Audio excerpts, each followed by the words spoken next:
First, I want to say the cattle on feed report on Friday, I think, was had a bearish undertone behind it, and I think that's put some pressure here in the cattle complex. But again, I think going into that report, we saw that selling already ahead of time, and so we spiked lower on the open, but some buyers stepped in, and I think that's a very positive sign going forward. Just from the technical perspective, there's a boatload of support down there in the live cattle and feeder cattle for the April fats, 122.50 to 123.30.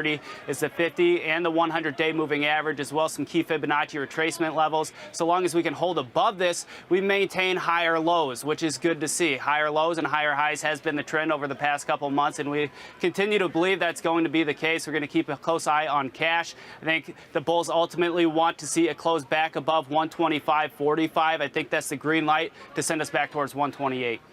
Well, we noted earlier today that the large commodity funds have gone net long on the corn and soybeans now. Where are they on the cattle and the hogs?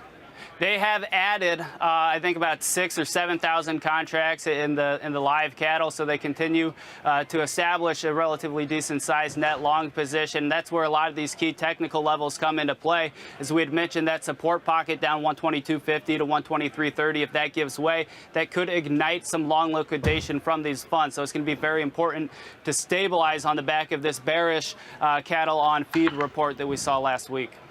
Lean hog trade, let's take a look at our futures there and see how they're holding up. Last time we checked, they were a little higher.